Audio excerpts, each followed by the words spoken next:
So before lunch, we got the basic colors blocked in. Now we've had a little time for this to set. So now what we're going to do is we're going to go in and do some of these metals. And then we're going to allow some washes and apply some highlights. So we're still blocking in the major colors at this point, but we're getting close to those colors being finished. Getting down to the last couple colors.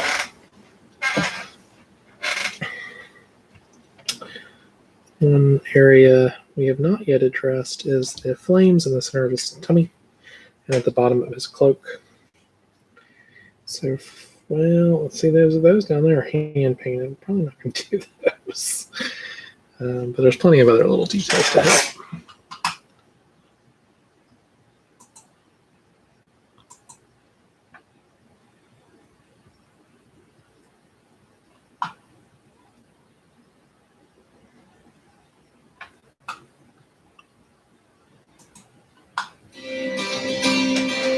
Welcome to a series of videos designed to help you get the most out of Final Draft. In this tutorial, we're using a Mac, but we'll show you the Windows menus if they're different. Our focus is on using the beat board. The beat board is used to plan scenes, sequences, plot, and act structure for a feature film, an episode or season of a show, or even an entire series. Found under View, Beat Board, the beat board allows you to create beats and structure points that can be placed anywhere and rearranged freely. Those beats and structure points can then be arranged on the story map and easily referenced throughout the writing process. Command plus Return for Mac, Control plus Enter on Windows, or simply double-clicking anywhere on the board creates a beat, which can be anything you want. An idea for a scene, story point, plot twist, a character backstory, an important reveal, or any element you think the story needs. You can also drag an image onto the beat board to create a beat. Or copy text from a scene and drag it over to create a beat that preserves the script formatting. You can also drag an image onto the beat board to Command plus Return for Mac, Control plus Enter on Windows, or simply double-clicking anywhere on the board creates a beat, which can be anything you want. An idea for a scene, story point, plot twist, a character backstory, an important reveal, or any element you think the story needs. You can also drag an image onto the beat board to create a beat. Or copy text from a scene and drag it over to create a beat that preserves the script formatting of the text. Once you create a beat, you'll find the cursor is already in the title field ready to be filled out. Upon entering a title, Tab will move the cursor into the body of the beat box for further detail. You can style the fonts inside your beat. Use Format, Set Font, or keystrokes like Command plus I for italics. These can also be color-coded. Highlight one or more beats by clicking and dragging around the boxes to select them. Control-clicking on Mac and right-click on Windows opens a list of colors from which to select. At the bottom of the list is a Custom Colors option, which brings up multiple options for creating colors. Assign colors to your A, B, or C story, scenes with a certain character in them, a location, or any group of related beats. In this example, all of Trish's character notes are lime green. With the beats still highlighted, they can be moved around the board together without losing their related positions. Clicking and dragging the edges of a beat box reshapes and resizes it. Beats will snap to the grid by default. You can turn this function off under Format, Beat Board, Grid Snapping. Highlight to select a group of beats, then Control plus click to align them in a row, a column, or to cascade them. Drag a beat to a place on the story map to associate it with a particular page in your script. The marker will be the color of your beat if you assign one, and if you hover over it, you'll see whatever is inside that beat in either the beat board or script view. In addition to beats, structure points can be added to the beat board. Structure points are helpful for indicating beginning and end points of sequences, act breaks, or major story or plot milestones. Like beats, structure points have a title and a body. They can also be moved, aligned, color-coded, formatted, and reshaped. Structure points stand out on the beat board by having a thicker border. When linked to the story map by dragging from the beat board, they're displayed as a square above the page numbers. Hovering over the square will display the structure point's title and body content. Double-clicking jumps you to the structure point on the beat board. The squares can be dragged around the story map if you need to adjust the page goal. Content in both beats and structure points can be copied over to the script file. If you copy a beat with an image or text with formatting to your script, the image and text will both retain their format in the script file. You can adjust the size of the image in your script file, and the beatboard image will remain the same. If you adjust the size of the image in the beatboard, the image in your script will remain the same. When working on the beatboard, you can adjust the screen to night mode by clicking the moon in the lower right corner. Zoom in or zoom out using the zoom slider. You can export your beatboard to PDF for easy sharing. Now you know the basics of using the beatboard. Be sure to watch our video on using the story map to learn how these two powerful tools interact. If you have any comments or suggestions, we want to hear them. Just go to Help, Submit Feedback, and let us know what you think. If you need technical support, go to Help, Get Support for access to final draft resources, including email, chat, and phone services.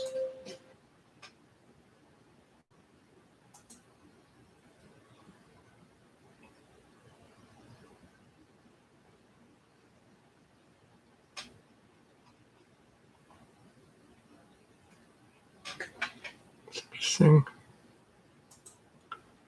The scripts that you go through as examples or part of the curriculum? Are you some certain movies that you tend to focus on, or directors? Sure.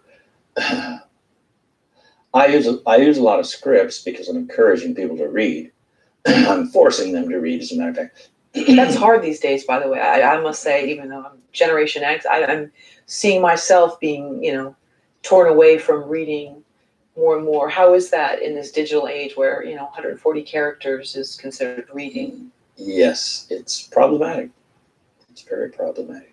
But you're getting people used to the idea, which is great. Yes, and I with the greatest sense of personal urgency also. If I may throw a statistic at you, in 1946, just after World War II, at a time when only about 10% of the nation's population went to college or could afford to go to college. The GI Bill hadn't kicked in yet, and started to change this. But in 1946, the general American population had a reading vocabulary of 25,000 words.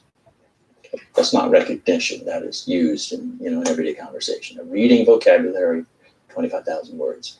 By 1990, the average American had a speaking vocabulary of 10,000 words.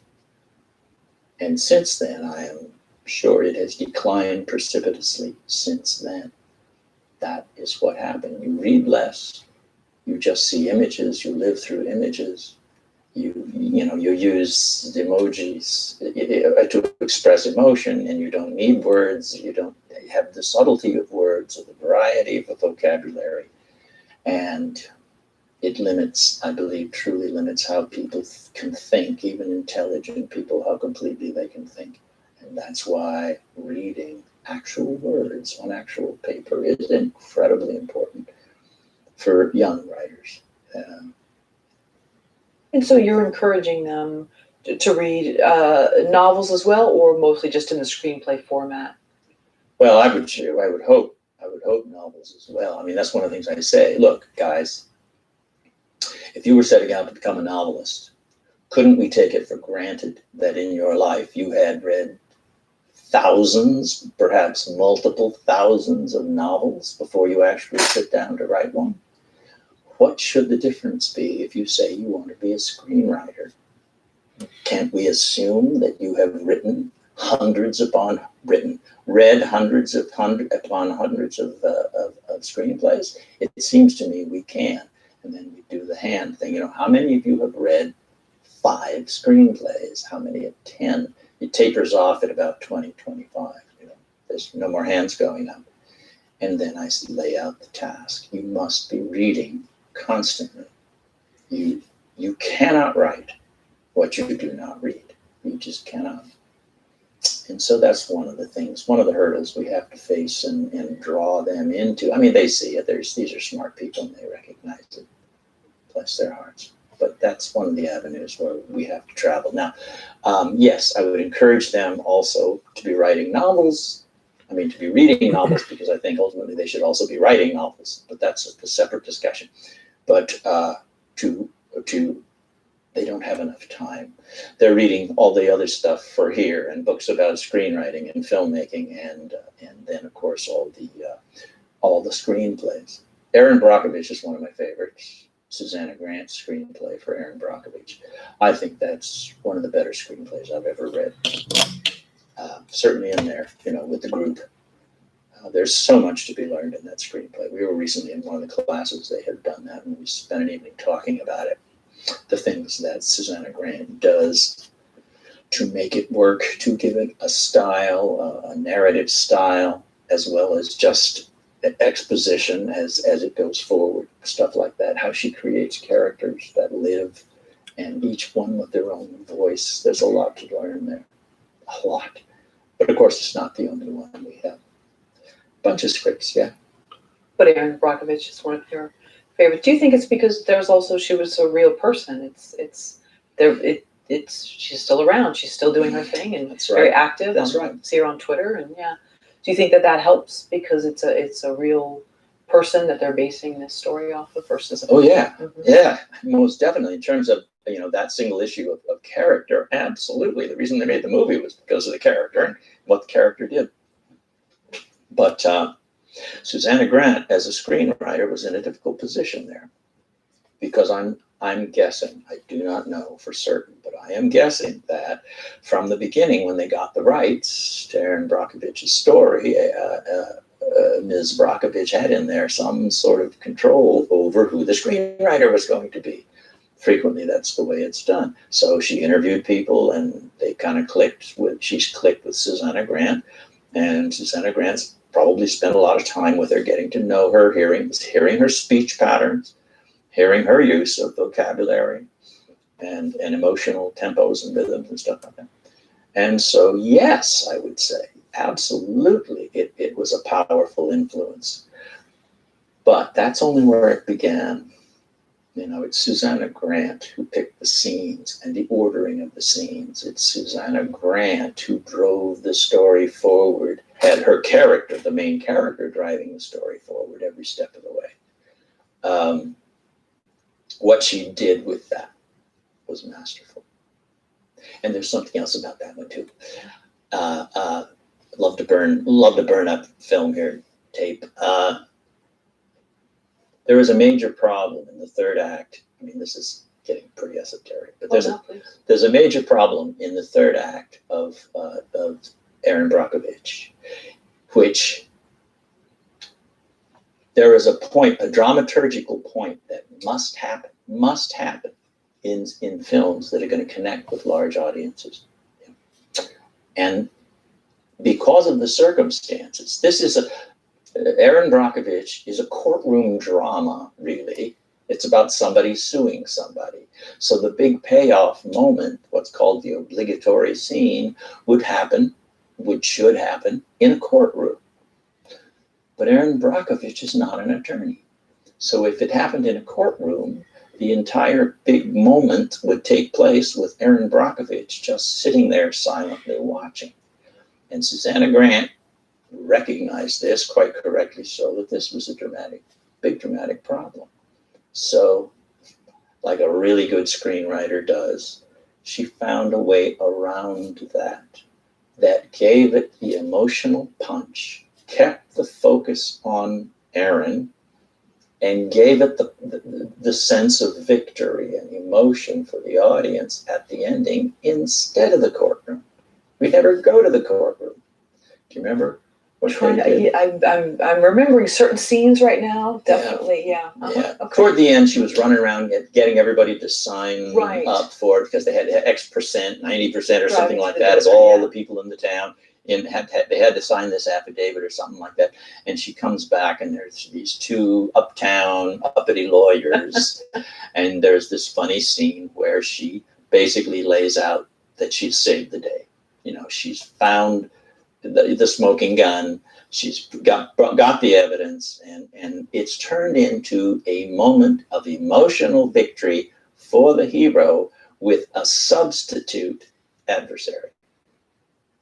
It's not, they're not the real adversary. PG&E is the real adversary. Right.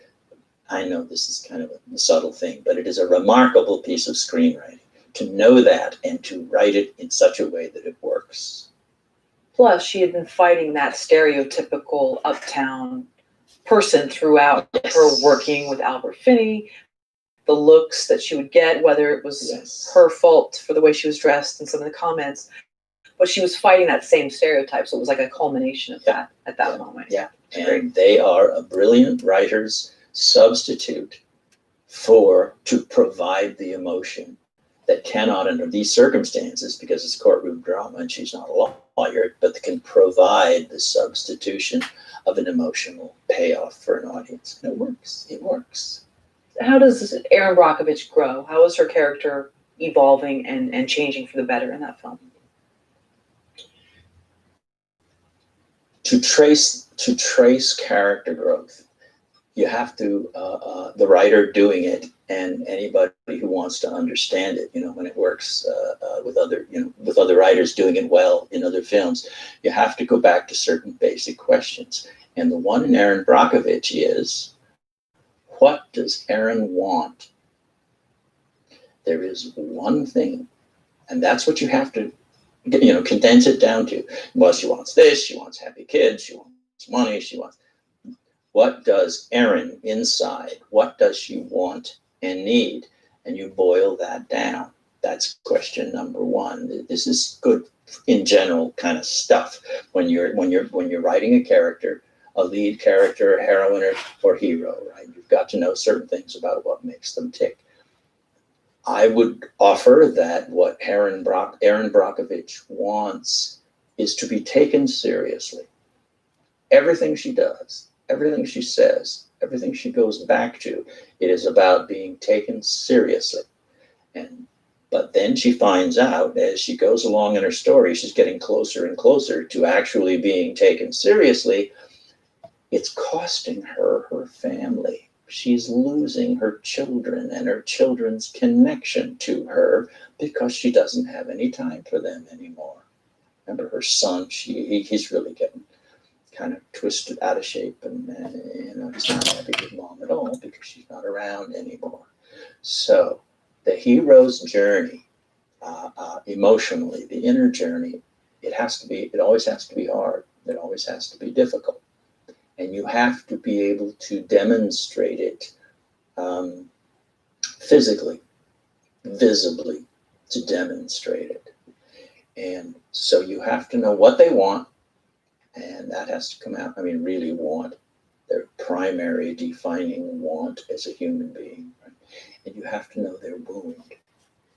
Every character that works, and every character who has character growth ultimately, has this deep inner wound. It usually takes place in the past before the film begins, but not always. Sometimes in Finding Nemo, Merlin, who is the hero of that movie, the wound happens right at the beginning when he loses his wife and 999 out of his 1,000 eggs to this barracuda or whatever fish, nasty fish, eats them all up, and this is his tragedy. But the wound then defines that character for the rest of the movie until they are able to move beyond it. The wound is when a person has a wound going that deep, even in reality, let alone in fiction, they tend to insulate themselves and defend themselves by creating this shield between themselves and the world, so nothing that horrible or that painful can ever happen to them again. That's usually when we meet them toward the beginning of the story. This person who is isolated, emotionally isolated behind a shield. And the journey toward character growth is them figuring out that they have to get away from the shield. They have to lay down the shield and face the potential hurt and pain in the world in order to connect with humanity and lead a full life, to connect with Earth again, people, and really live a complete life rather than just be caged up and be gone and never have connected with anybody else. And that is what has happened to Erin. She is behind it. Remember, you have the scene. This is still in Act 1, I think it is, and she's got the tiara, and she's doing her speech because she was Miss Wichita or something like that, right? At some point, and she said that I thought I was going to be somebody. I thought I was going to be able to do something, and then she found out that she was just treated like a dumb broad, opening chain stores, department stores, and they didn't expect anything of her, and they didn't want anything of her. They just wanted her to stand there and look pretty, and that was her wound. She didn't see that. I mean, she originally saw that as her opportunity to break free and be who she knew she could be, but didn't work. So now, in her life, while she's desperately trying to put food on the table for her kids, she is also desperately seeking a way to get people to take her seriously. And that's a wonderful place to start character growth. It really is. And you see the other coworkers and the different people that she has to deal with in probably one of the toughest environments in terms of being accepted, in terms of she had no education and sort of was seen again as sort of a dumb whatever, and she's coming against probably the worst scrutiny, and she feels it and she strikes back, and that's where we start to see an interesting smart mouth person emerge. Yes, exactly. Do you think a lot of people related to her character? Okay, heck yes. That was international Spanish. Yes. That's what I tell the students too all the time. My approach to screenwriting, to teaching screenwriting, is mainstream commercial Hollywood screenwriting. That's what I'm going for, and I give them the tools for that, and there are many, many tools necessary, really, that most of the people don't even realize exist when they first come into the program.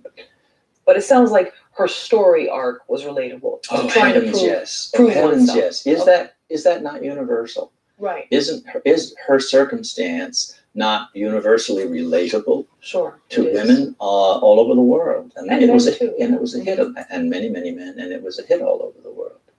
And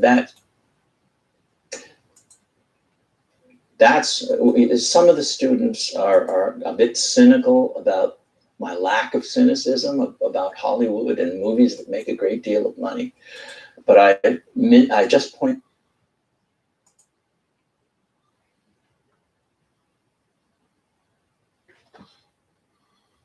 college level sometimes, so I wanted to get those.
Required degrees early, and I just loved college, and I wouldn't let anybody tear me out of there. So I was still working on the PhD, but there was another student there, doctoral student there, whose stepfather was a director, and he asked, "Do you have anything? Do you have any stories?" And I was working on something. I had a novella I was working on at the time. It was kind of for the time, kind of an uppity romantic comedy. So I gave it to David E. Miller was the director. If anybody wants to look that one up in film history, he was a great mainstream studio director, and did some really good work. But David really liked it, and he wanted to option it and work on it with me. And I said, but that sounds pretty good. And I was, 23, 24. I think I was 24 at the time. And that's why I never went back for the second year and beyond. And I never did my dissertation for the doctoral degree, because I was bought out of there and paid to write a screenplay. And I was 24 and maybe a little more cocky than I should have been. I figured I got this knocked, I'm off and running. Well, the first life lesson, it was to be another 8 years before I got my next assignment, my second assignment. But I was doing PhD in theater, so I had been writing stage plays for a number of years. But that's what it was. It was called The Menopause of Henrietta Luck, and it was a romantic comedy. What sparked the idea for the novella? Good question. Where do these things come from? 24-year-old. I don't know. I'm not sure I could tell you. It was a woman, a rather reserved woman in her late 30s was the main character, the heroine. And she had a father who was crotchety and uppity and mentally not quite all there. And that just kind of came, I think, from family history. We have a lot of eccentrics in our family. So, I was working the old your own family sort of material. So then what did your own family think of you leaving this PhD program, right, at UCLA to, quote unquote, go to Hollywood? I mean, you're still in LA, but you're crossing the line into town, another part of town, and then become an adult and not a perpetual student. It was fine. It was fine. I'm a very lucky person when it comes to parents, really, truly. I mean, we were, what would you call it? Middle class, lower middle class, basically, as a family. But I had two loving, caring, wonderful people for parents. And I learned to value that more and more as life goes on. Truly, truly, that was a blessing. And my dad was the scientist, and my mom was not an artist in and of herself, but she's the one who understood it. Go do what you're good at. So, no, they understood. And the plan was always that I would go back. Well, one thing led to another, and I never did go back to the PhD program. So you had their blessing. You sell this script. Is that right? Yes. Is it made? No. It's not made. Okay. And what are you doing in that 8 years? What's your progression of mood, output during that 8 years? Well, after that, basically, up to that point, I had never even been in a room with a motion picture camera, in the same room. So my girlfriend at the time, Diane, she had applied and gotten into the American Film Institute. And I said, that sounds pretty good. And that's better than going out into the world and going to work. So I applied too, and we both got into the American Film Institute. And we both already had a Master of Fine Arts terminal degree in theater from UCLA. And then we went into the Master of Fine Arts program at the AFI. Myself as a screenwriter and Diane as a director. She's a wonderful director. And so we got to hide out for another 3 years. I see. But after that, then I focused on writing. And so did you think that it would just be a matter of a few years until you churn out the next script and sell it again, and you could sort of capture lightning in a bottle again? I wasn't that optimistic. Optimistic, yes, you have to be to a certain extent, but I'm also a realist. I just knew I had to do it. And speaking of luck, Diane was another major, major part of my luck, because this lady took a chance. You know, the very, very few young, beautiful women I think would be willing to take on a guy from nowhere who said he was going to be a writer. Fat chance, right? But she, put all her marbles on that, and she did. And it was an amazing journey, and that she took that chance was something. And I just kept working, and I started to get work. If you're a writer in any form, in any genre, if you're a writer, you're going to get kicked in the teeth. I mean, that goes with the territory. It's just, that's the way it happens. So you got to get used to certain things. You have to find that peace within yourself, and toughen your skin, get alligator hide, because it's coming, and it is going to come. And then you just try the best way possible that you know how to do to learn from it all. And I was not I was a pretty shy kid, basically, is what it comes down to. I was not a tremendously outgoing person at that time. I hadn't mastered that skill yet. But I felt I had a plan. I knew I couldn't do it by bashing on doors, kicking doors down, pounding on tables, like, to exaggerate, to make a point. I wasn't one of those people. But what I could do is make myself inevitable by continuing to crank out original material. And that is exactly what happened. I just kept writing. And I just kept rewriting and rewriting until they were pretty darn good. So when opportunities came, as eventually they did, I was ready. I had scripts, different genres. What do you want? What do you want to see?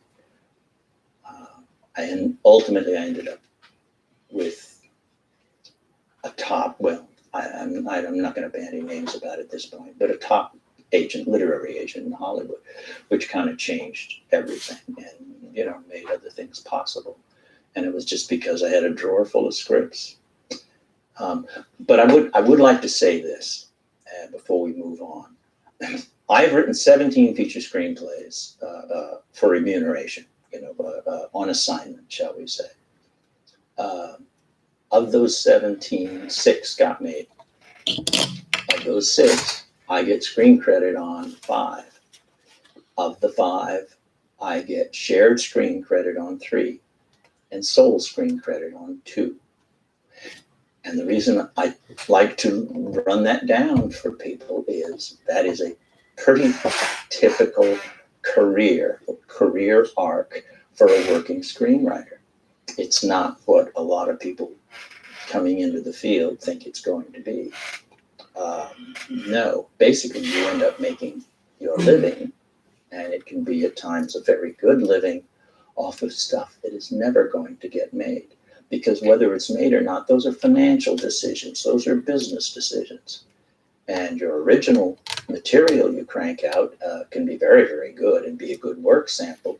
But I have a number of scripts that were never made, never optioned, yes, but never made, because they were wrong in their timing for the business at that moment. So that's truly, I think, kind of a glimpse of the true nature of this business. I don't think it's changed too much since then. People need to know that, who are genuinely interested in and fantasize or see the possibility of them becoming these comments that flow into things. I think it was one of your clips, and somebody down there was saying, "I hate plot. I want story." And that poor person obviously is not educated about these things, because plot and story are the same bloody thing. They are. A story is plot. Plot is story. Maybe we can get there in a minute or two. But make those mistakes, and that's just ignorance. And you can get educated and you can learn the tools and how to use them. It is to be out there, so I'm going to create this beautiful, big, intricate thing and not know the pieces of it. It's like going to say, I'm going to create this big, beautiful house, and I know absolutely nothing about cement, electrical cabling, roofing shingles, glass, or you got to know all these things before you can build a house. And I believe the same is true for really good screenwriting. For instance, I'll throw out some of the silly stuff, but useful stuff. Did you know, for instance, that there are only 4 viable goals in all of narrative screenwriting? Oh, shut up. So, yeah. Win, stop, escape, or retrieve. So, okay, you got an idea for a character, your hero or heroine. Great, you got an idea. And they have, okay, now what is it they want? Well, they've got to have a goal to pursue, right? Well, it has to fall into the category of win, stop, escape, or retrieve. Now, these are big categories, and there are many versions of each one, many permutations of each one. So it's not like it's that cut and dried, but it will appear to a lot of people like that's too cut and dried for me. But the point is this: there's only those 4 because those 4 share something in common. They all provide a visible, physical, 3-dimensional goal for a motion picture that will result in a physical climax and obligatory scene. It precludes the use of internal goals. And that's one of the things people have to get over. An internal goal, that's great, and it is separate from what drives the movie. You need a physical, visible goal. Each one of those 4 goals has a finish line, a visible finish line. And a goal like, well, they want to feel better about themselves. That doesn't work on film. It just doesn't work. And that there are only 4 emotions. Mad, sad, glad, and scared. You haven't heard that one? No. Again, they are, there's a lot of What are the most common mistakes new screenwriters make? Okay, there's a list, but the most, let's just say the 3 most common ones that I see are, number 1, not enough story. Again, it's that old thing. Characters can be wonderful, dialogue can be sparkling and even funny as heck. But if the story lays there just flat as a pancake, that story is not going anywhere. It's a weak story. Number 2 would be passive central character. That has killed more scripts than just about anything I've ever seen. And weak story and passive central character, they go together. They really go to fit together too. A passive central character is a hero or heroine, the lead down the middle, who doesn't really do anything. And life and the story happen to them. They do not happen to anything or anyone. And that is a one way to put your audience to sleep very, very quickly. Heroes have to be active. The hero is the audience. You build a story so that the hero is sitting alone, and we project ourselves, psychologically project ourselves into the hero, and then we're along for the ride. And if that hero doesn't do anything or doesn't want anything, and other people do all this stuff, and all the people that come in, all the secondary characters are the witty, fun, urbane, loquacious, and they're and joking and funny. They're all the funny characters, while basically your central character is more or less wallpaper. It's dead, and that is related to something else, which is the adversary. When that happens in a script, almost always, the problem is there is no adversary, or there is no powerful adversary. Adversary is so critical. People need to work on their adversary until it is. The adversary should be the strongest person in the story.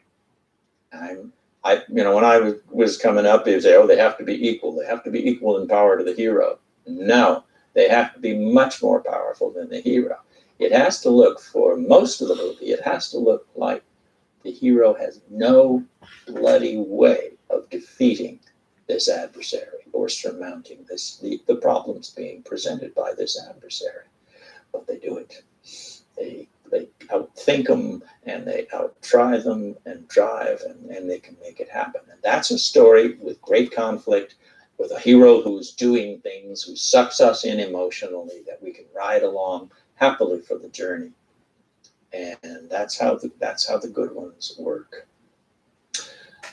Which that's probably more than two. I threw in, made that 3 or 4. But the third, I think I would say, is getting it out there too soon. Okay. That's what destroys most screenplays. It's hard, writing a screenplay, a feature-length screenplay. Heavens, that's hard, really hard. And it's not necessarily all pleasant undertaking, labor. It hurts. You tear your hair out. You pound your head against the wall, sometimes literally. And but finally you got a draft. Oh God, I did it. Here it is. I'm going to get it out quickly as I can. And that's the time of great danger. You can't just send it out. It is not ready. Guaranteed, it is not ready. Is there really this database of scripts? So really, it sounds like the sort of the medical record database. They have one on scripts too. Yes. Like, oh yes, I see Eric Edson. Yes, on this date he sent us this. No, the coverage was horrible or something. Yes. Really, this exists? Well, I have to confess now, it's been some years since I was in the thick of this, but I don't think a whole lot has really changed in except they got more technological. They've gotten better ways to keep track of stuff. Back then you had basically one shot, because the person you're sending it to, if you finally get an agent to say, okay, I'll take a look, leave me alone. Or if it's a producer or a friend or whatever like that. Most often, they're not going to read it. They're going to hand it to their reader. And I remember those early on when I was getting phone calls back from producers, and they were obviously reading from notes. They had obviously not read the script themselves. They were working from readers' notes. Okay, but they have their time issues too, and they've got to use their time as best they can. But if you get a bad report first time in, it is filed. Now it's digitalized, and you never know ultimately, what company becomes joined with what company, and sometimes the people, they just know each other, even if they're at different companies. Sure. And then did this pass through, and they send me over the report, and yes, those reports get disseminated.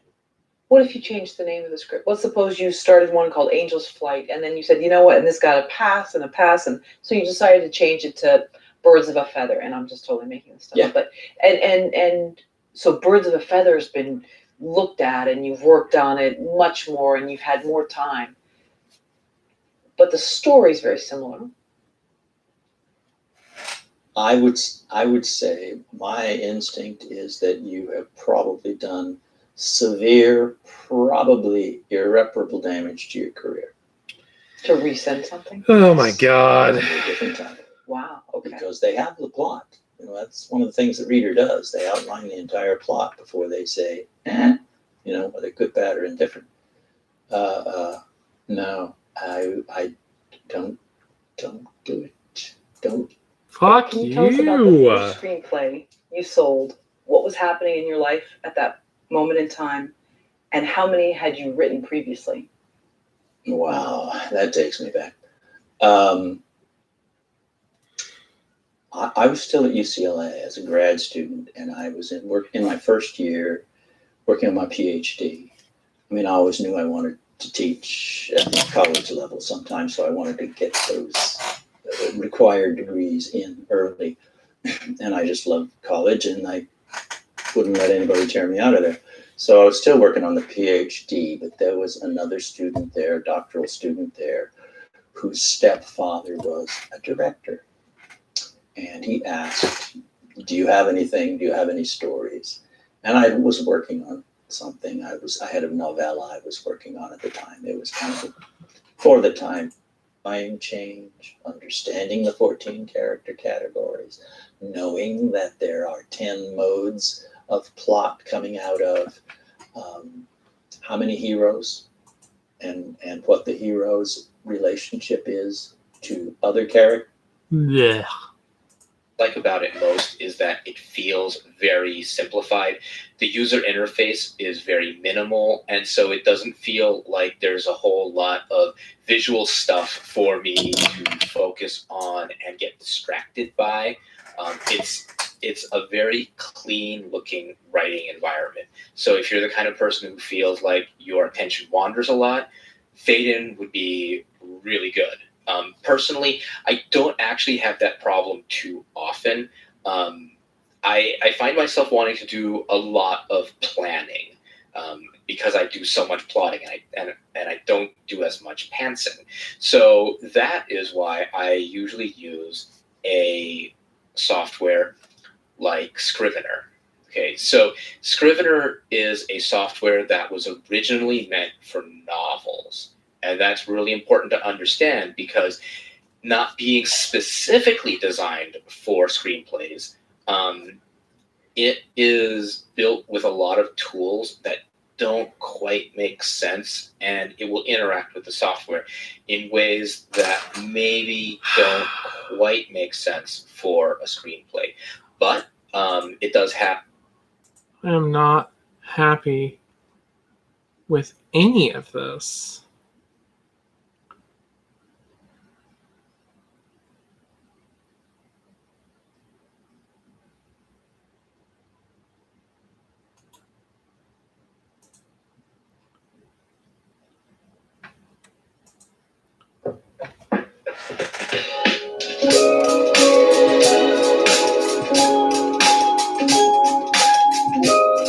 Hello and welcome to Write On, the podcast from Final Draft. This is the podcast where we talk about screenwriting, filmmaking, and everything in between. I'm your host, Phil Galasso. Today we have an interview with Tony McNamara, Academy Award-nominated writer of The Favorite and creator of Hulu's new show The Great, starring Elle Fanning and Nicholas Hoult. The show follows the wildly comedic rise of Catherine the Nothing to Catherine the Great. We discussed his approach to writing period pieces, the shifting tones of the show, and more. Check it out. Your new project is The Great. Can you tell us about it? Tell us about the inspiration for it and what the show is like. Yeah, I mean, I suppose in simple terms, it's a satirical drama about the young Catherine the Great with Elle Fanning and Nick Hoult. It's the idea for it came a while ago. It was a play originally, quite a while ago, 10 years or so ago, and it was. But I eventually thought, I'd make great TV because a play had struggled at an hour and a half to tell that story about this young woman who's a kid, really, who comes to marries an idiotic emperor and has to come and take over Russia. And so I was interested in how does a young woman do that? How does any kid decide they've got the chutzpah to do that? And what did it take? And what's it like to sort of drop into a sort of Russian court from nowhere and decide to take it over? And who is that person? And she was a real person. And so even though the show is not a history lesson in any way, shape or form, pretty ahistorical, that was sort of the impetus for it. I thought it was kind of like could be a really visceral, dark comedy. And thankfully Hulu agreed. And So was there a lot of, it starts out as a play. Was there a lot of material that you kind of like whittled down and discarded at the time to get it down to 90 minutes? Or was it something that, you went back to and you really expanded upon what you had originally done? Yeah, I mean, the play was two halves, and one was very young Catherine and one was her 30 years later. One was at the start of deciding to be Catherine the Great, and one was after, the end of her life. So it was really, I had about 40 minutes of play that sort of pertained to this season of TV, I suppose. So it was really like, I knew it gave me a sort of start and I knew it gave me a finish, and the tone of it was very similar to what the show is. And so I sort of just had a few tent poles in the 45 minutes that I knew would be episode 5, that might happen, and episode 9, that might happen, and season 2, this might happen. And so I had like a sort of couple of tent poles, and I had a really good way it kicked off. But above all, I had like maybe like 3 or 4 of the characters, the main characters in the play out sort of 3 or 4 of the main characters in the TV show. And I guess that for me, because I mostly think of myself as writing from character, that was the main thing for me, and the main reason I felt like it could work as a TV show was I felt like I had 4 or 5 to begin with really good characters, and then we built out an ensemble of like 12, but the core was the beginnings of the play, and I felt like they worked. And so I felt confident that they would make a decent show. And you mentioned that the show, it certainly isn't a history and it's ahistoric, but it is based on actual events. So I'm just curious, what's your approach to material like that when you're taking a real story, but you're dramatizing it, you're putting a very specific tone on it. How do you approach that?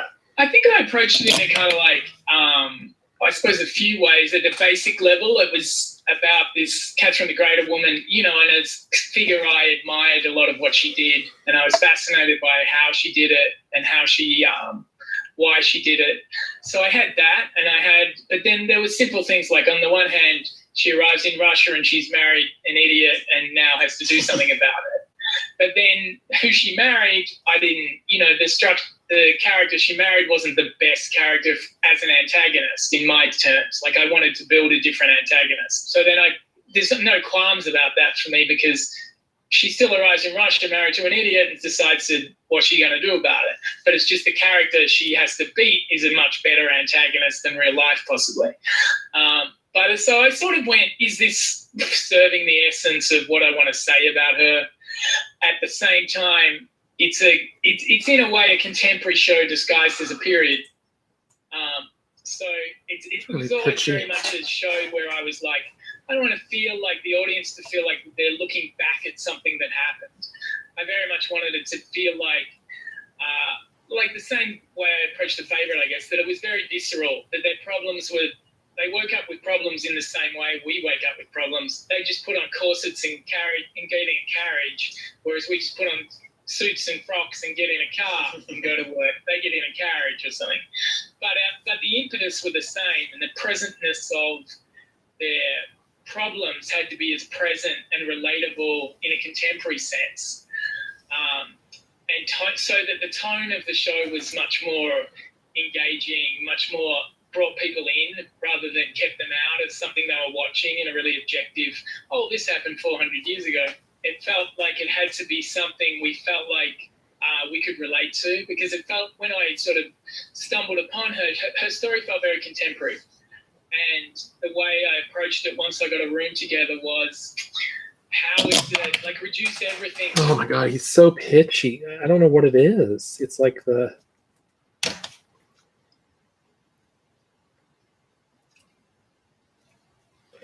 something about the recording. It's just making it really hard to listen to.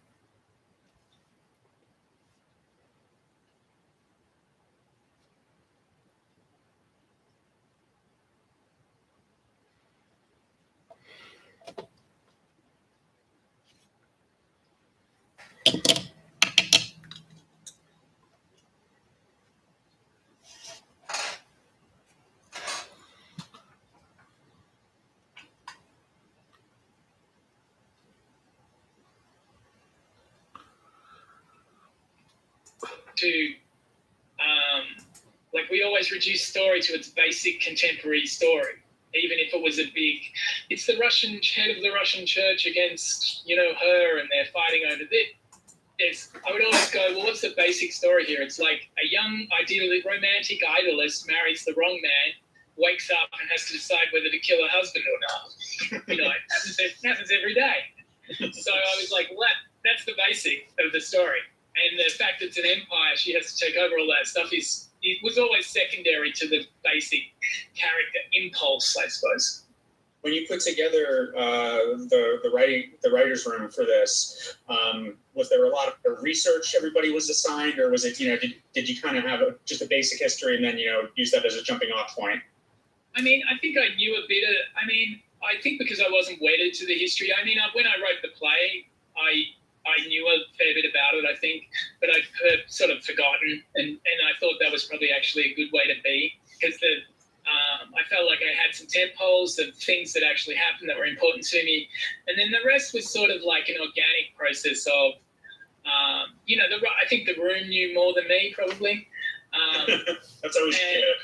Yeah, and I kind of liked it that way, and then I would hit things in story organically, where I would go, oh, what was the pregnancy test then?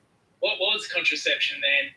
And we would go and find out stuff specific to the era, which was really, we'd get these fantastic details. So we sort of had a board where we would just put up, and a lot of it was, as much as it was about her, a lot of it was about just the era and the times.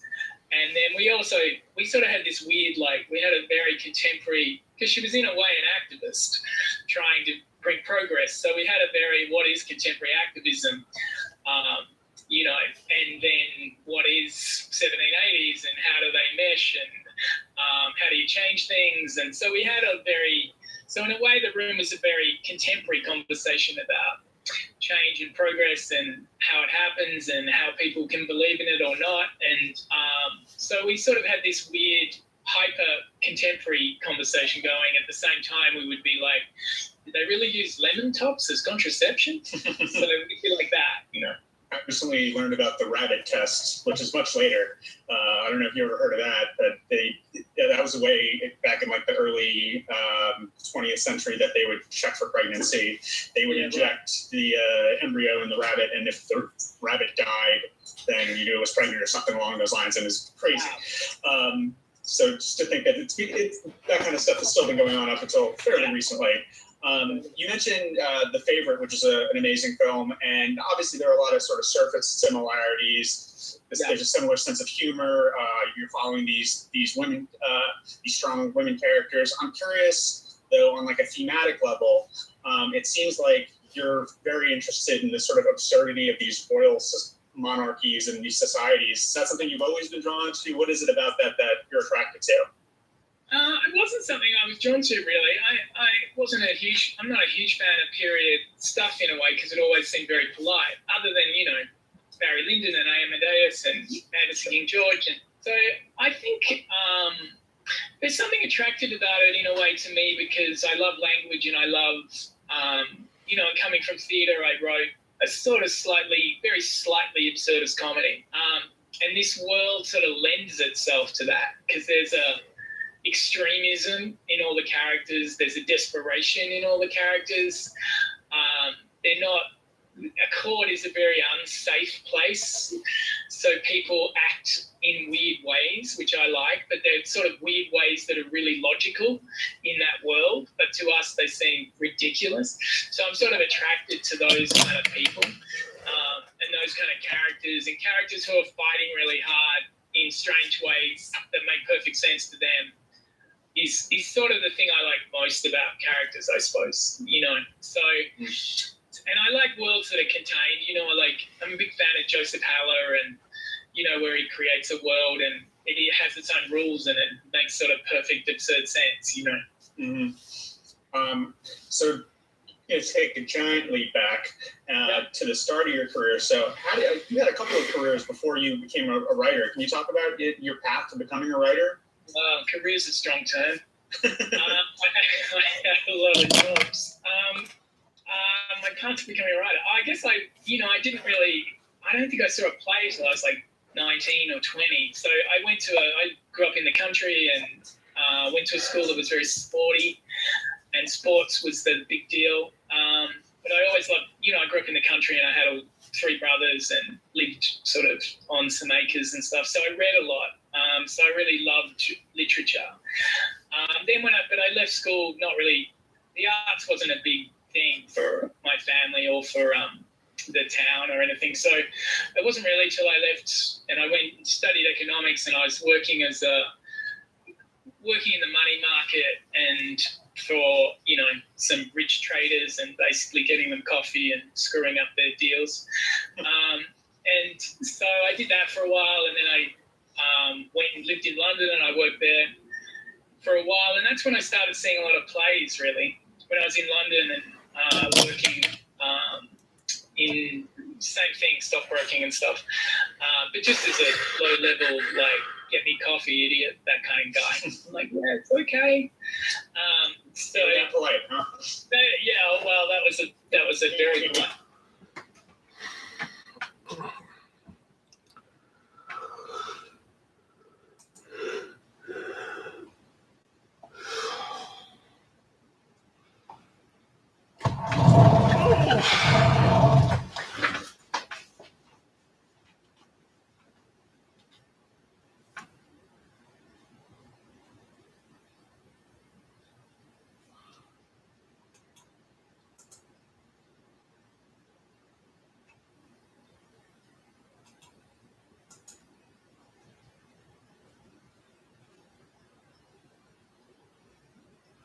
Now we're getting somewhere.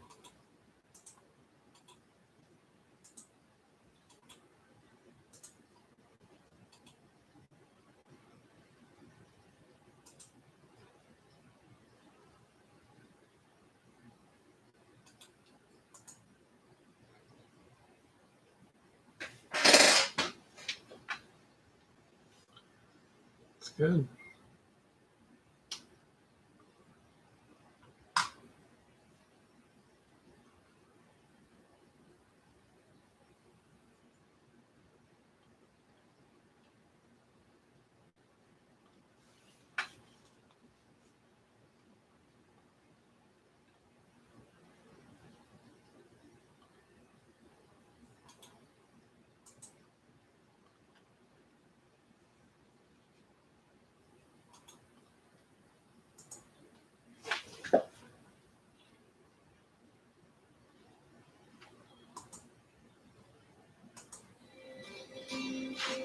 Welcome to a series of videos designed to help you get the most out of Final Draft.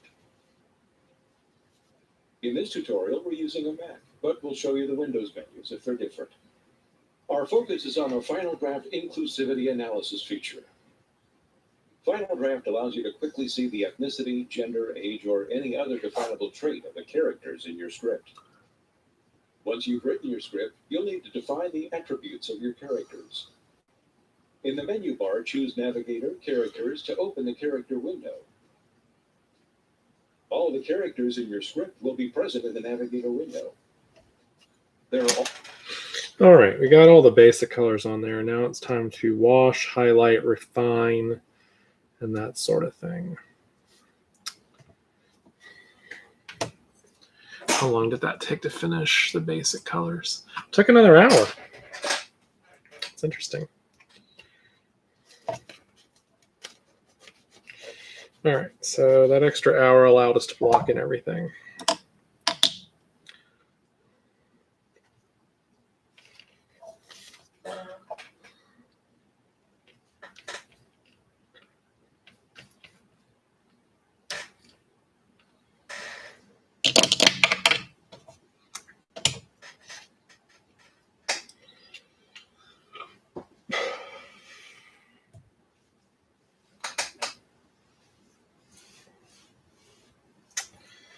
Not sure what I want to do. All right.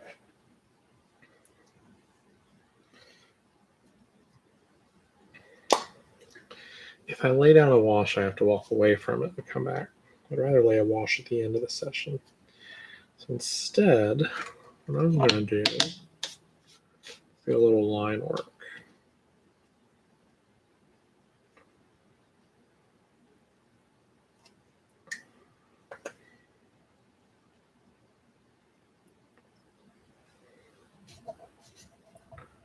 That is way too thin.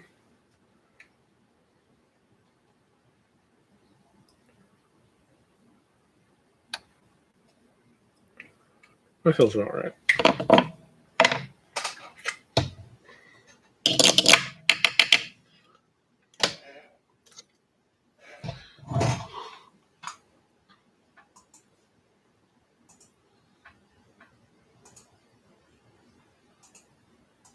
also several preloaded traits, including role, gender, ethnicity, orientation, disability, age, and occupation. You can also show statistical columns associated with your characters. You can define the attributes for each of your characters. We'll start with gender. In the gender column to the right of any character, type in the gender of that character. You can define the attributes any way you want, but be sure to be consistent to ensure accurate reporting. Once you've added an attribute type, you only need to type the beginning of the attribute. Final Draft will suggest the rest of the attribute. Simply hit return to complete the word. Use this simple method to define the gender of each character you want to track. Continue to add definitions for other character traits on which you wish to report. It's fine to leave some characters blank. For example, you might not want to be restrictive about the age of some of your characters. You can add traits for any trait you want to track. You can also show or hide any trait by right-clicking the column header of a trait, then Show Hide Traits, and selecting the trait you want to either show or hide. You can also reorder the columns by dragging them to a new location. Once you've defined all the traits and attributes you wish to track, you can do extensive reporting about your characters. Below the character traits table, you'll see 3 inclusivity analysis charts. Hello, and thank you for tuning in to the Final Draft Right On podcast. I'm PTL Sandro, your host and product manager here at Final Draft. This is the screenwriting podcast where we talk about all things filmmaking. Today, producer Kayla Guest talks to the writers of Aquaman. You'll know Jeff Johns' work from The Flash, David Leslie Johnson McGoldrick's work from The Conjuring 2 and The Walking Dead, and Will Beall's work from Gangster Squad and Castle. Here's producer Kayla Guest with the interview. The first question that we want to know, at what point did you each come onto the project? Various points. I came out of the character a long time ago. I wrote the comic book, the relaunch of Aquaman in 2011. It came out. And I wrote that for a couple of years, 2.5 years. And we introduced Aquaman and Mera and Atlantis and his stories. And then got involved in developing the film. I knew Will and I talked early. Like I think it was just it was super early. There was like kind of a draft or iteration of the story, but the James came out. James had a point of view and started over. But it was we came out at the same time. And actually, Jim was gracious enough to bring me back. And you're a good writer. A little touchback. Yeah, you're a good writer. Yeah. So we had an early, super rough version. And then James came on. When James came on, conceptualized the story. Sort of like I came on and did another version that we didn't quite. Oh yeah, that's right. And there were vestiges of it. Yeah, we all got involved pretty early on in different scenarios. So I mean, it was really Feels bright enough. It needs to be a bit thinner. It's funny that timeline. We forget. It's usually quite a timeline. Yeah, it is. And so how much did the story, the concept change from the time that you came on and James came on? James came on, we locked in really quickly. It was based on a lot that I did the comics and Will and David and I mean, we all just worked together at different stages, various ways on the story and the script. It was always that version. I did that we didn't use it still. It's hard to just back into form. It's the challenge of throwing. There's always the Batman same as story. the It's dad. always we had the thanks to Jeff, we had Sean. I think it's a good story. It already had like a vision structure. Yeah, you had the bones to work with. Yeah. And so what was the collaboration process like with you guys? Who ran lead on, say, dialogue and who ran lead on the world building? How did that all It was all, we all did, I mean, it all was shared responsibility, but in different ways. Like there's times when James Wan and I were in a room with a giant whiteboard with Will, and we just breaking the stories and elements of it and going through the treatment and expanding on scenes and then acting them out. Then taking parts of it and writing it, and there's all different stages. And were there any adjustments that were made as the cast started getting attached to the script? I don't Maybe, think you know, so. I mean, obviously, we Jason had was always cast, was always Amber was Jason, cast. Amber was always cast. Yeah. Yeah, So Willem Dafoe was cast. James always wanted Patrick Wilson as Orm. right. It's day one, like that was done. So it wasn't like there were big parts that weren't cast when we started, strangely. Yeah. Which yeah. is nice. Yeah, it seems like generally speaking, there is some adjustments that happen once cast starts getting, or cast falls through, or your director Yeah, falls through. But so you guys had a solid team from the very beginning, so that was helpful.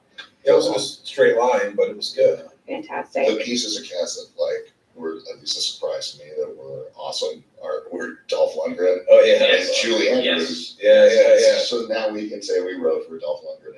Yeah, in one movie. In one movie. In one movie. That's something I never thought I could say after when I was 15. Another question that I have is there was a lot done with the film sonically so that we knew in scenes where we were underwater and when we weren't.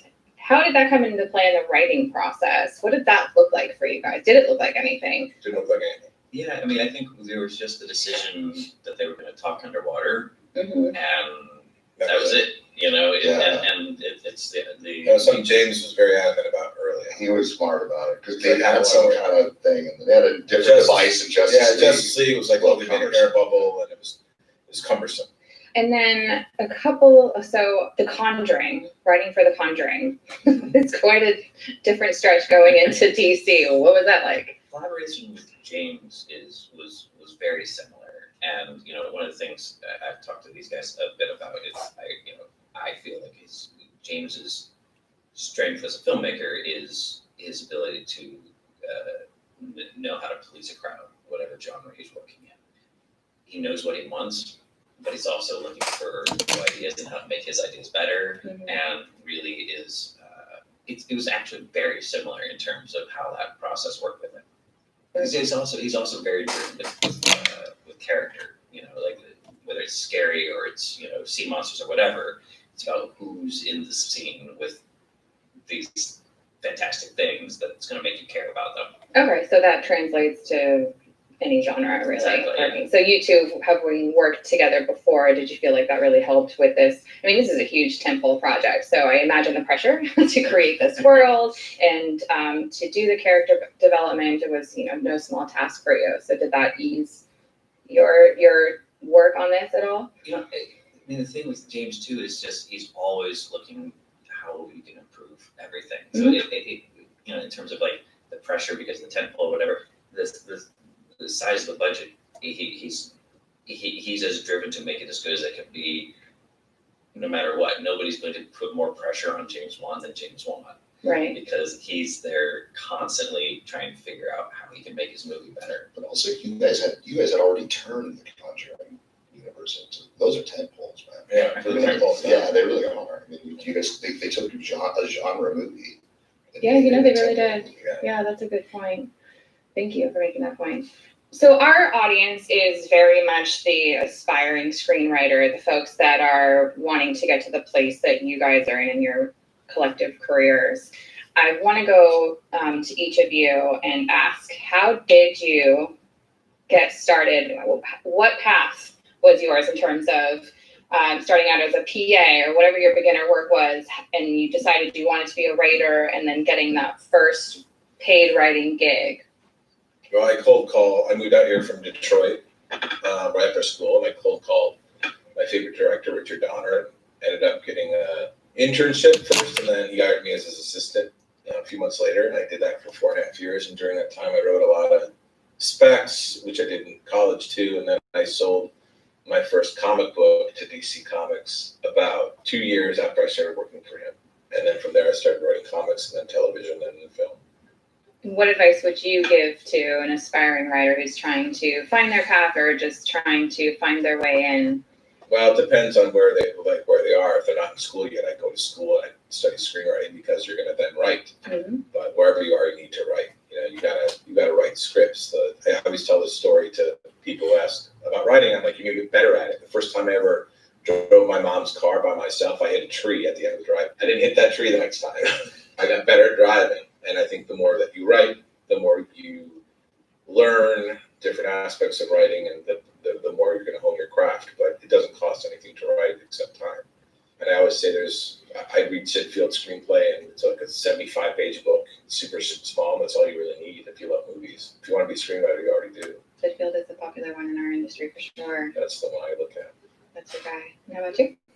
Actually, very similar. I was living in Ohio, that's where I was born.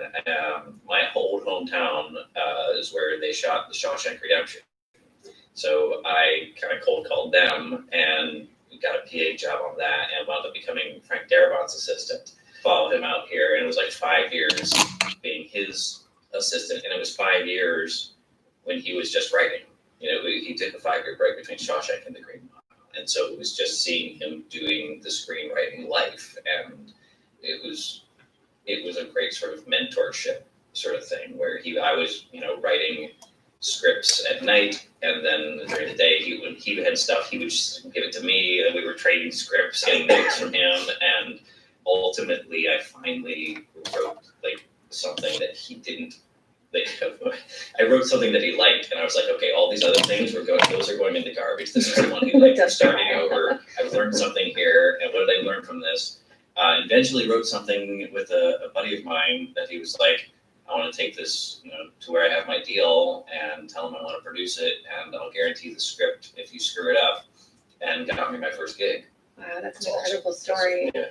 So your advice to an aspiring writer, say they've gone to school and it's time to roll the dice, so to speak, like you did making your cold call. What's your advice? It's similar. I mean, first off, yes, Sitfield, I still, to this day, I don't know if it was silly or not, but like when I first start something, I draw a line, I draw 2 lines here, I draw a block point, I draw that illustration from the book, and if I can hang a story on those 6 points, okay, I feel like I got something, and it's not until I feel like I can hang those scenes on that little tree that I feel like I get started. But in addition to just sort of writing, I guess it's a combination of things. I feel like I got where I am with a combination of things. There's a huge part of the formula that is luck, and to not be discouraged by how much of that formula is luck. They could have shot Shawshank Redemption in Louisville, or Knightdale was where they were, the other place they were thinking of shooting that movie. If they'd done that, I don't know what I would have done.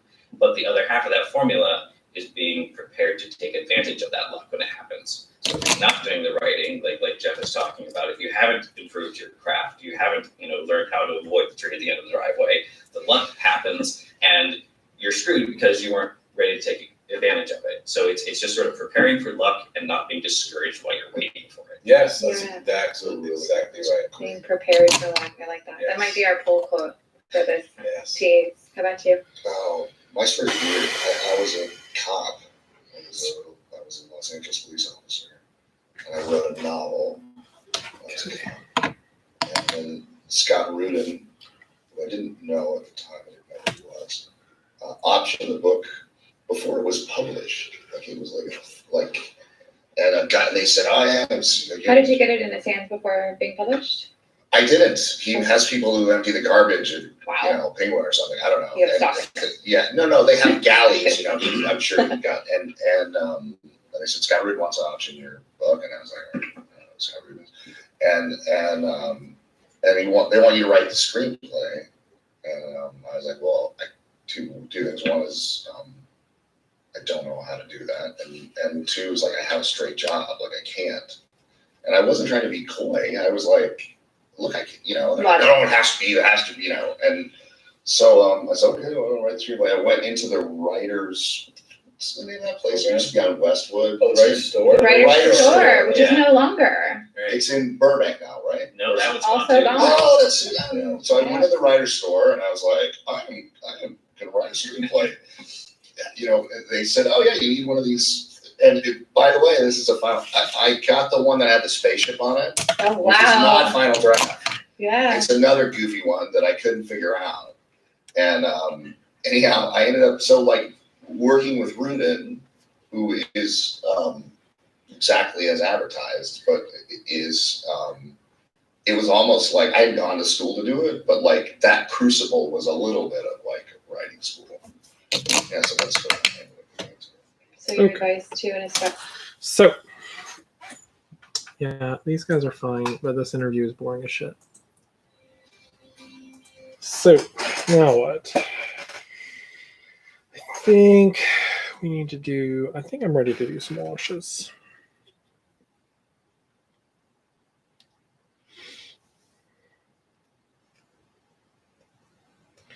Because a lot of what goes from here is going to be refining. But actually, you know what? I'm going to do one more layer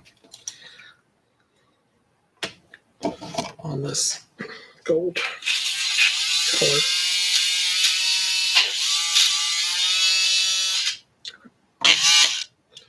I'm going to mix up the scorched metal with this retributor. A little bit of a highlight.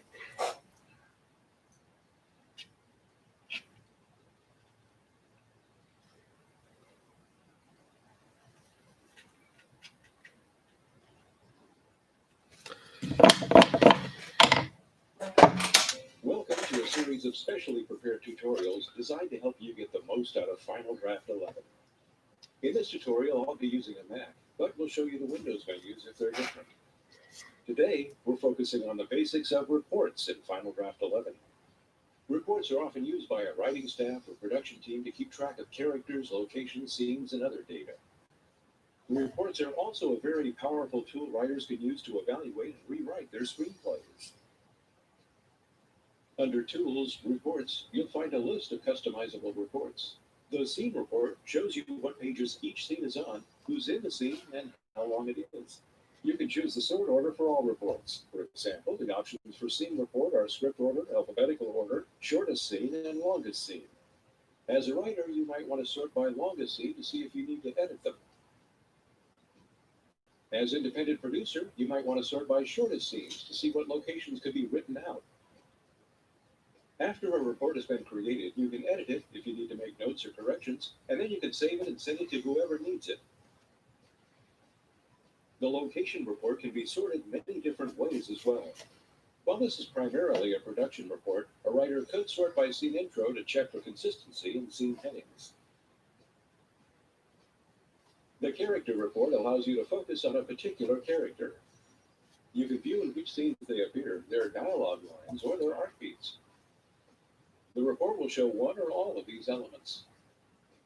You learn how many times the character speaks, when he appears as a non-speaking character, and the character with whom he most interacts.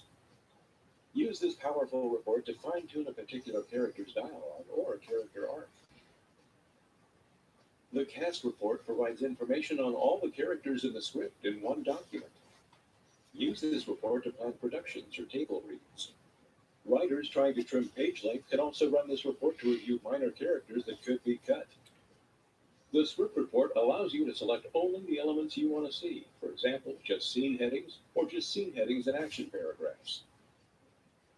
Use this report to see how many times you use parentheses, or just to read through the dialogue in your script.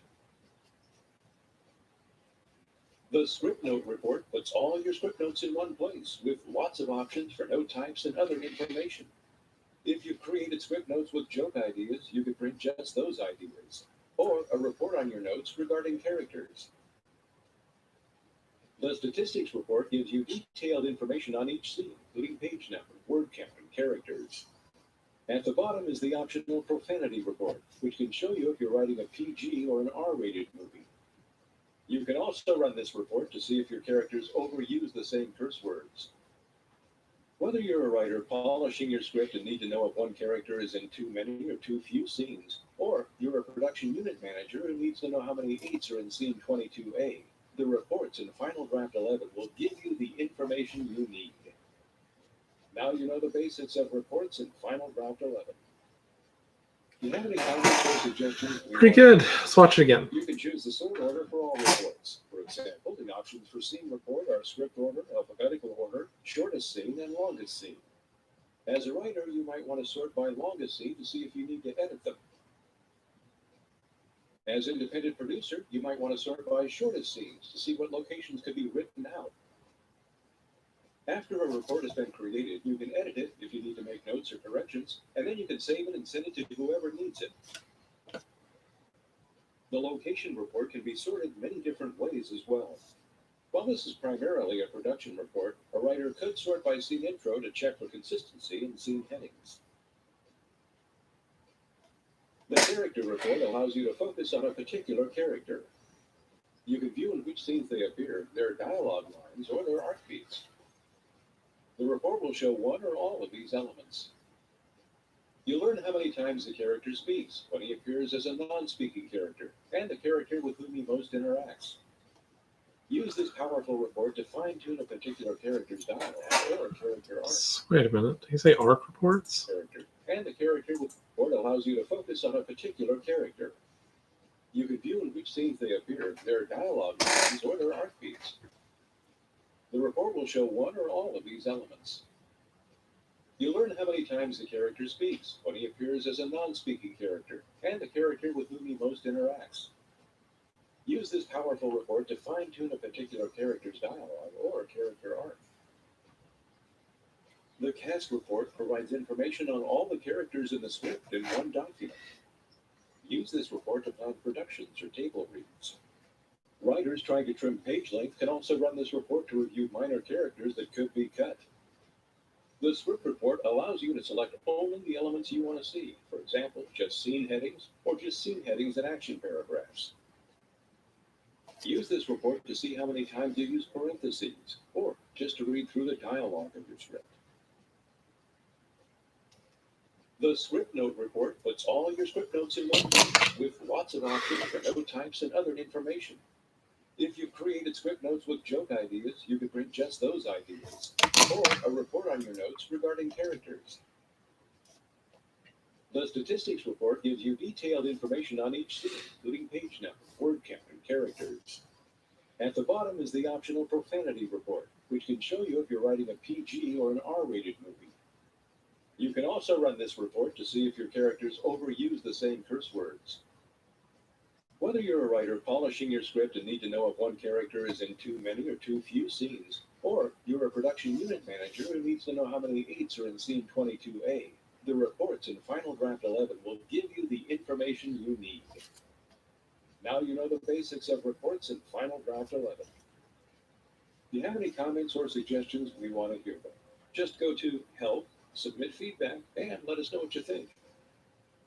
If you need technical support, go to Help, Get Support for access to Final Draft resources, including email, chat, and phone services. To watch more helpful video tutorials, visit the Final Draft YouTube channel at youtube.com/Final Draft. Final Draft, the industry thing. Welcome to a series of videos designed to help you get the most out of Final Draft. In this tutorial, we're using a Mac, but we'll show you the Windows menus if they're different. Our focus is on creating custom elements. Elements are paragraphs of information that make up a script. For example, scene headings, action, character names, dialogue, and so on. Final Draft offers several ways to customize the elements of your script. Go to Format, Elements to open the Elements window. On Windows, go to Format, Element Settings. Here you can select any element in the script and customize it. Easily change the shortcut key from the default under Basic Shortcuts. If your script has more dialogue than action, you can change the default element after dialogue to be character. This will save you the time of having to hit tab after every line of dialogue, which over the course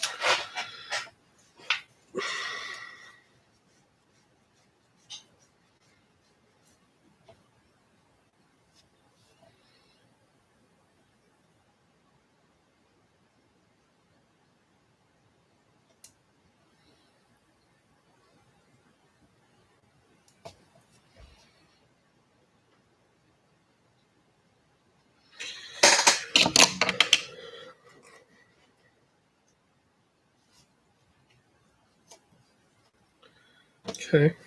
Well, I guess we should apply washes.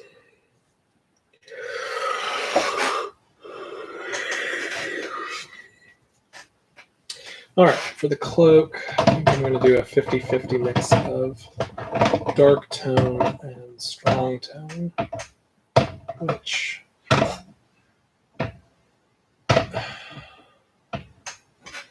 Where is that? Oh.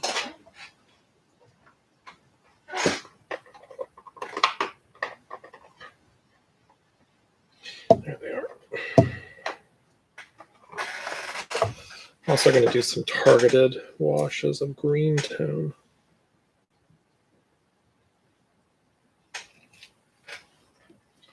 Not too many places. Actually, I'm going to just test one real quick. So what I want to do is pin wash it up here.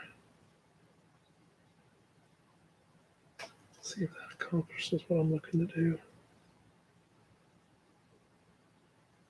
Yeah, that's better.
All right.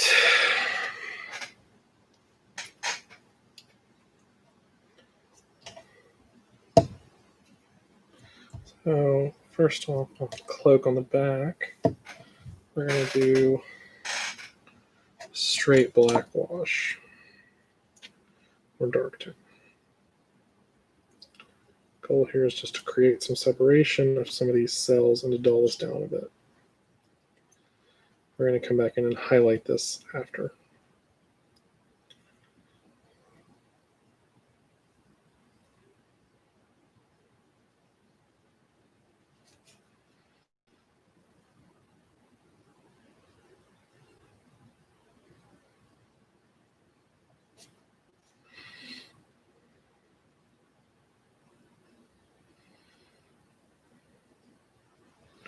While we're back here, we'll go ahead and shade these metal elements.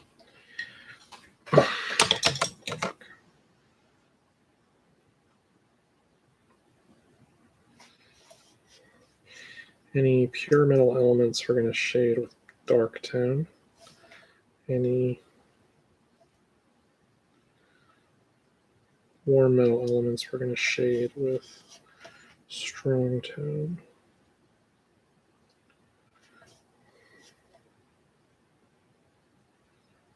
So I have to go back and highlight these metals later.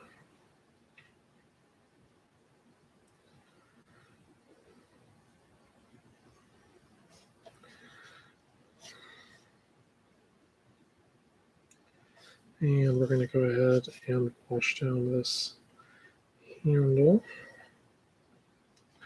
because it needs to be highlighted eventually.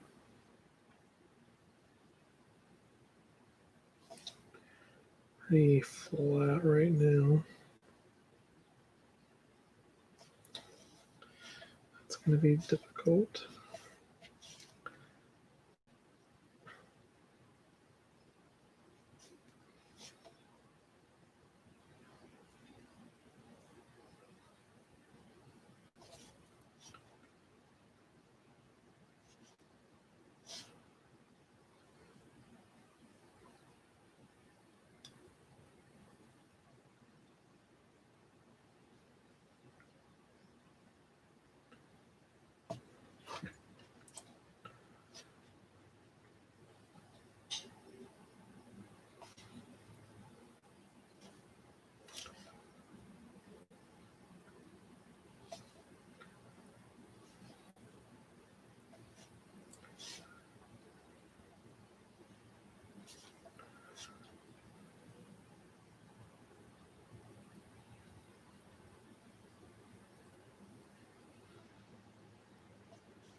All right, now let's mix in some strong.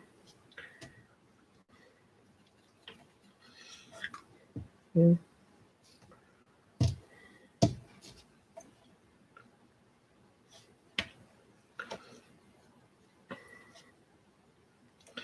at this point, this is about 3-to-1 strong to dark. It's mostly strong. Just going to use this to pick out some of these warm metals.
Shit.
Okay.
Hmm.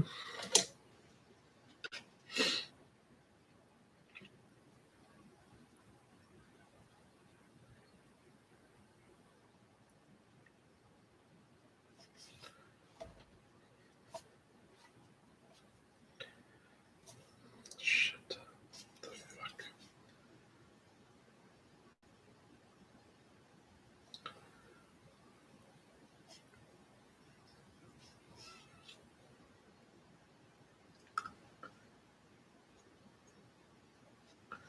All right. Unfortunately, I think that's where I got to stop for now. Because I got to let everything cure.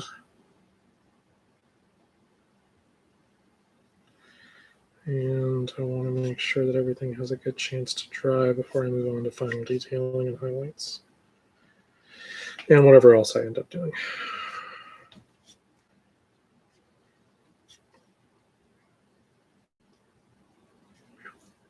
Let's get a little bit more down in there.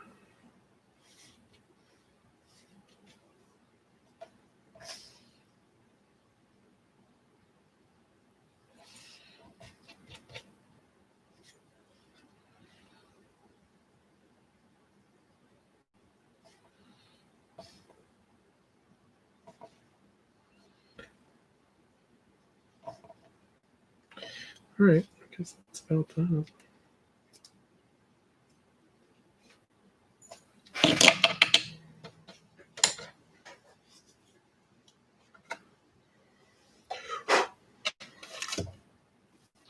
We're just going to set that aside, let that dry, and we will come back tomorrow and I guess polish it up. So, all right.